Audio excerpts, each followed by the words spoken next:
Hello, welcome to Parents, Families, and Friends. I'm Paul Clifford, and this program is brought to you by parents, families, and friends of lesbians and gays. If you want to learn more about PFLAG, as we call it, go to www.pflag.org. That's www.pflag.org. On this program, we talk about issues of importance to gay, lesbian, bisexual, transgendered people, and those who love them. With the recent liberalization of laws around adoption and foster parenting, many same-gender couples are becoming adoptive parents or foster parents. In this program, we'll talk with one such couple, TJ and Mark. I want to thank you two for joining us. TJ, particularly you, because I know you're fighting a cold and your voice is a little bit rough. And Mark, thanks for bringing him along. Mm-hmm. Now, you two have recently become foster parents, and I want to learn more about what your experience was. But first, I want to know why you would ever become foster parents. I mean, what was your motivation? My main motivation was I came from, like you, came from a large family. There was 6 kids in my family and probably somewhere in the 20s or 30s of cousins. There was always lots of kids around. And recently we had moved back. We had been to Florida for a while helping out when my family was sick. And so we were around a lot of my nieces and nephews. We have 13 of them. But just recently we ended up back here in the Bay Area and very few nieces and nephews around. And we felt like it's time that we did our fair share. So we were looking to get more kids in the house. We have a nice big house and we're able to do it. So we thought it was time. Okay, so you knew what to expect. Yes. Because you'd always grown up with kids. That was sort of true in my family too, because I come from 6 kids. My parents had six kids in 7 years. Mm-hmm. So it was controlled chaos all the time. But we all grew up with an appreciation for having kids around and sort of how to handle ourselves around kids and how to handle other kids. And the older kids had to raise the younger kids. And there were many cousins around, so it sounds like you had a very similar experience to that. Yes, definitely, and controlled chaos was exactly it. And as I said, even till recently, we still had lots of nieces and nephews around, so we always had kids visiting and around. So we were just anxious to do that for ourselves now and maybe give a little bit back, I think, as part of that process. So did you grow up around a lot of kids too, TJ? My parents usually took in the neighborhood kids, the ones that were hanging around the house. And then, of course, we would take in cousins that were having family troubles. So I'd say on average in our home there was at least 4 or 5 kids on a given basis. Yeah, so I guess you were, moved out here and then you had kid withdrawal. Mm-hmm. Yes. I know what that's like, because coming from a large family, for me, if I'm eating with just 1 or 2 other people around a dinner table, it feels like everything's completely empty. Where's all the chaos? So how did you go about doing this? You decided to become foster parents, but what steps did you take? Well, we decided to do this through the county, through Alameda County.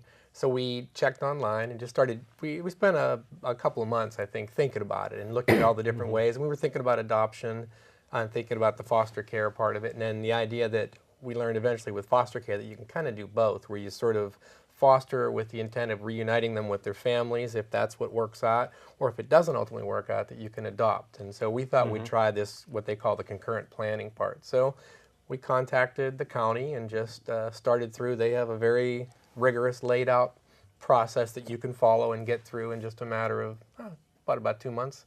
Took us, I think, to get through the whole process. And this is called the Department of Social Services, by the way. So do they have some hurdles you have to jump, or there are training courses, things like that? To begin with, there are several things you have to do for background checks, and there's a training you go to. As part of the background checks, there's fingerprinting, there's a TB test, there's a background check, and I think one other thing, the phone calls, references. And strangely enough, even though Alameda County, I was working at the time for the state of California and had to do all of those things for the state of California, they do not share records. And so we had to go through the whole thing all over again. Do they send a social worker out to visit your home, make sure there are no obvious hazards? Yeah, that was always interesting. And we had, I think I was a little paranoid because I remember I read through their books and their list of all the things, and I pay a lot of attention to detail. So I sent them this long list of things that I knew they were coming, And I know that I have to do these things, and I listed all the things I have to do. And when she arrived, she says, "Oh my goodness!" She says, "Nobody does that." I mean, it was like anchoring things to the wall so they don't tip, and just a whole bunch of things. So we got our Earthquake list. They safety cut and our everything. list down to a very small number, and we were good to go by the second visit. Right. The house was good. And you said there was a little course you took. Was that to sort of familiarize you with what was expected with the process of dealing with foster kids as opposed to other kids? They called it the Pride Training, and I believe it's an acronym for something, but I can't recall right now. But the Pride Training took place at a location in San Leandro, and when we went there, they had 2 presenters, and sometimes they had guest speakers, and they had videos and booklets and everything. And what you would do is you would attend on a Saturday all day, and they would provide you with meals and snacks. And they would tell you from beginning to end what you would expect from the inspections of the home, from the first visitations with the kids, from the birth parents, and from working with the different departments and associations, including social workers and lawyers and all that sort of thing.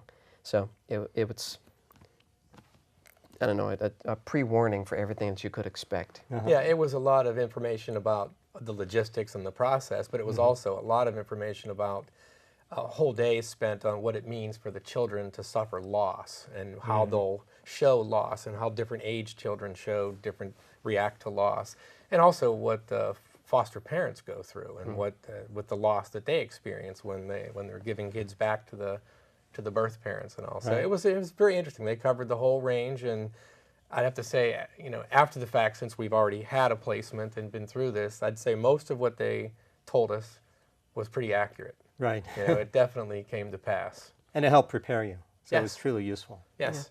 And they're trying to walk the line between not scaring you off, because it's obviously going to be a very troublesome and traumatic time for the kids and sometimes for the foster parents. But they also want to encourage you to see it through. If you think you can handle it, they need foster kids badly. I think when we started our training, there was some 1,400 plus kids in the foster care system in Alameda County and only 250 homes. Families Oh, that wow. were So willing to take them most in. kids, foster kids, are not getting foster placement That's when right. they need it. That's right. That's right.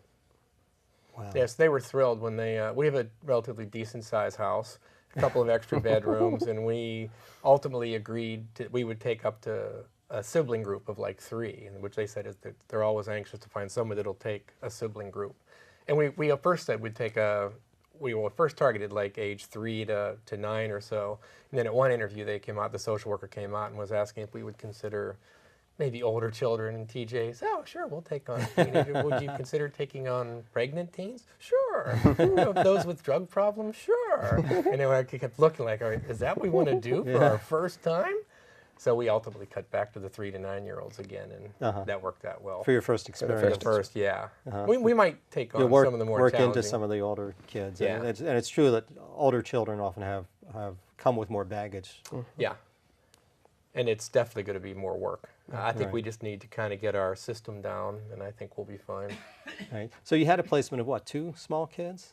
How old were they? 5-year-old boy and a 3-year-old girl. Wow. And what were they like? They were awesome.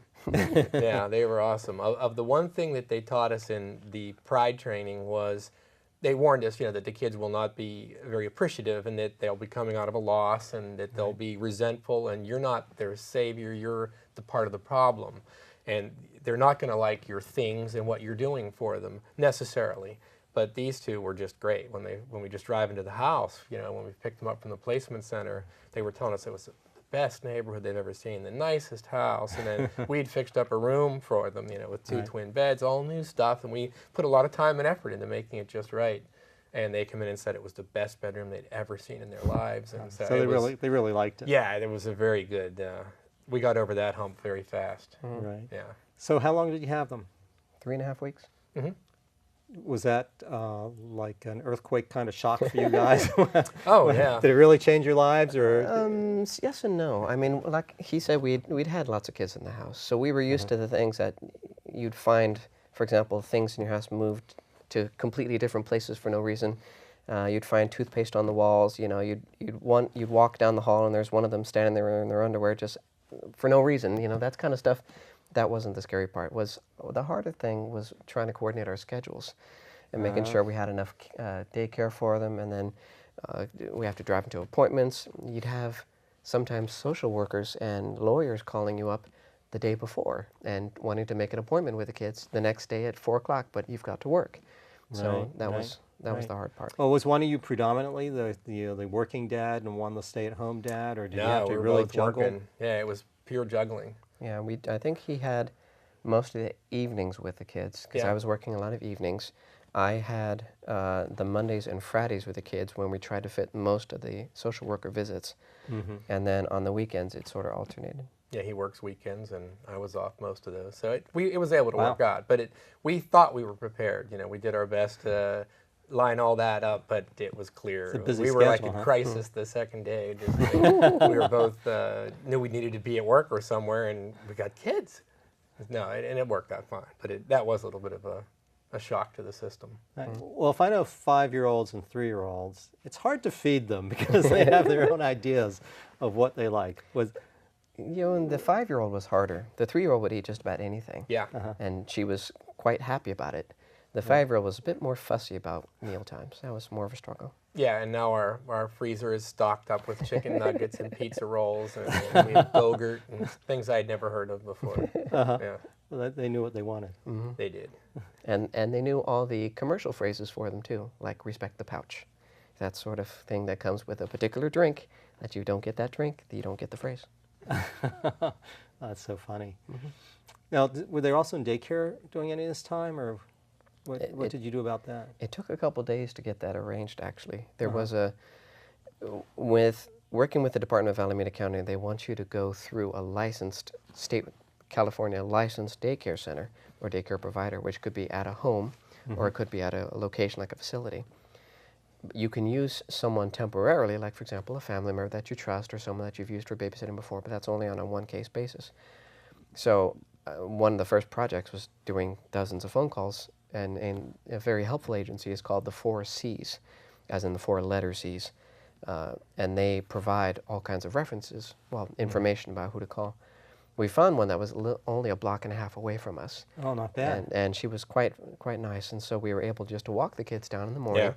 drop them off in the morning, and then come back in the afternoon and pick them up. And they got used to that routine. Yeah, Pretty well. yeah. Yes. Yeah, because it didn't occur to us too, that if we didn't, because both kids needed car seats when we were driving to pick them up, even the first time we realized we don't have car seats. You know, we knew we were gonna, just, Car all that seats. had to happen fast. You know, In 'cause both you don't, cars, You probably. don't know in advance what ages you'll get or what sizes the kids will Oh, be. really? Or anything. Yeah, you So how much warning did you get? A day. Yeah. Oh, really? It was hectic. Yeah. So you we were apply, shopping that and then night just for a one lot of day stuff. someone calls and says, I have 2 kids for you, they'll be there tomorrow morning? We got 3 calls that first time that our license went through. We got 3 different calls for placements that day. Yeah. Wow. There's a distinction, though. When you finish the Pride training, then the social worker comes and does the last inspection for the house, and that's called the licensing agent. So that's one of the people that works at the Department of Social Services. The licensing agent approves you or doesn't approve you if you have to make changes, and then once that's done, all of that paperwork goes to their supervisor, and that could take anywhere from a week or 2 until that license is approved. Right. And the minute it's approved, the next day you'll start getting phone calls. Wow. Wow. And so you start getting phone calls, and you can say, "Oh, I'm ready now," or "I'm not ready now." Right. or- Well, they gave us a list of questions that one of our licensing agent, in fact, gave us a list of suggested questions to ask right when they call, because it's not always clear, you know, if the children have behavioral problems or if there's some other issue that maybe they have to go to school in Oakland and we wouldn't be able to drive necessarily from Newark to Oakland every day. They have So we special needs that you need to yeah, attend so we have a to, little flashcard in each of us keep in our wallet. So if the call comes in, we can pull our card out and run through the So list you're of not caught off questions. guard. Yeah, and I think it worked the first time, because there's a couple of them. The first 2 I think were not good matches for us, Right. and then this third one was exactly. I was hoping for a 3- and a 5-year-old sibling set, Yes. and that's what we got. But the sad thing is that when they get the kids at what they call the assessment center, that means they've been removed from the family and brought to this place for holding until they can find a foster family for them. They don't always know the answers to the questions. For example, Right. does the kid have any food allergies? They don't know. Do they have any pet allergies? They don't know. And so we were fortunate enough to be able to speak to the birth family and to get some of those details. So at least we're not harming the kids Right. while we're trying to get the rest of the medical information. Right. Now, what kind of interaction did you have with the birth family? What Mm. went Every on night there? we spoke with the mom. She called, and she has a right to speak with the children, you know, unless there's something, obviously if there was abuse or something, that would be something different. But she was permitted to and given our phone number. And so we talked to her every night, and then she talked to the kids. So that was a pretty good relationship, I think, as best that could go. Right. You know, it wasn't, I think it was a shock to her, the whole situation. So Right. So there was some crisis in the family, Yes. and her kids were removed for temporarily until the crisis could be resolved. Right. But the whole goal was to return the kids to her, right? Yes, the original placement, they told us it was just an emergency placement for the weekend. And then after that, they said things aren't quite settled. They're not sure. This could be a couple of weeks. And then, you know, it could be a couple months. But it ended up, you know, just being, I think, like 3.5 weeks. Which was still, you get plenty attached in 3.5 weeks. You know? Oh, yeah. It was very hard to drive them back, and we had to meet the mom at a neutral location, and to drive them back and drop them off was pretty tough. Oh, I bet. To have, you know, I mean, to be taking care of a 5- and 3-year-old for 3 weeks, and then Well, and they're getting not seeing them again, you know. they become part of the whole routine. And Right. Your whole life is turned upside down to Well, I was accommodate stunned them. how much they absorbed from us too. You know, I'm a piano player, and the boy had never played piano or anything, but he just he would listen to me play, and then he would work on songs for like the next couple days, and he would pick out the melodies and then tell me he's got it. You know, I'm like, Wow. wow, what a! I could see he could be a real musician. Yeah, what a great experience for Yeah. him.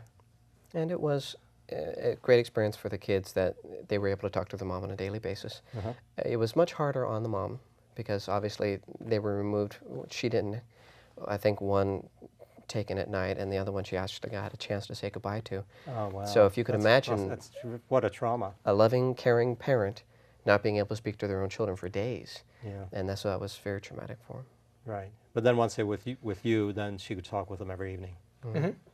That's much better. Yeah. Yeah, but we only, the first time we met the mom was the day that we returned the kids. Yeah.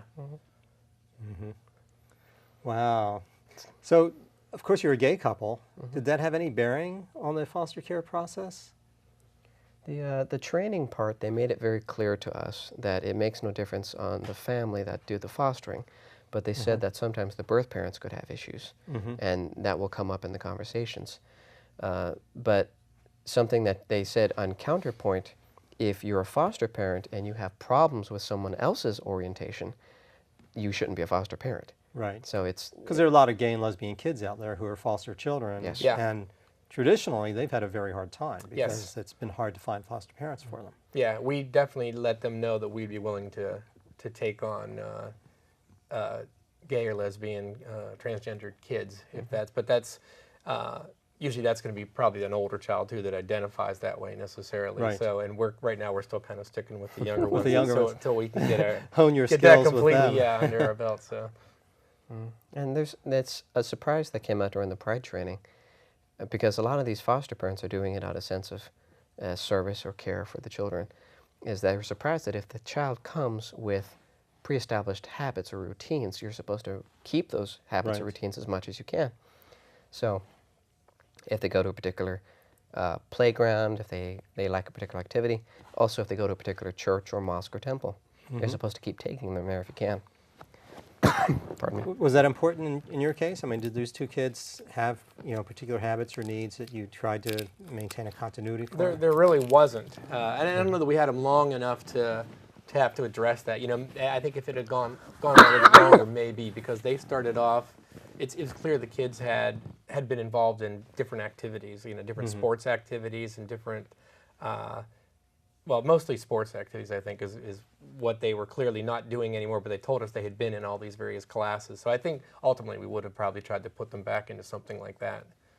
Right. And we weren't aware of any church type thing, and we did take them to ours one time just for fun. It was the Muppet Show that you had participated in, so we brought them for that particular service. Right. The reason I know you guys is because we all go to the same Unitarian Universalist congregation, and that's where I saw the kids with you, and I thought, oh, this is interesting. Yeah, yeah. They were adorable. Yeah. And they were very social. I mean, they didn't look wounded. You know, they were just having a great time, and they were playing with the other kids, and they were at ease among the adults. Yeah, I think that's what made us feel. I was pretty surprised. You know, it's clear that they'd been really well taken care of. You know, Yes. they were raised well, and they had been exposed to a lot of things, and they were sharp kids and bright and interactive. Yeah, so it didn't seem like they necessarily had, you know, a very troubled background. So that made it a little bit easier to return them, you know, back to Yeah, the, you knew they back were to the going to a family. good home. Yeah. Right.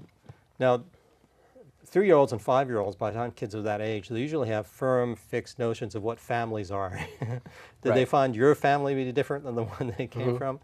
Yeah, a little bit.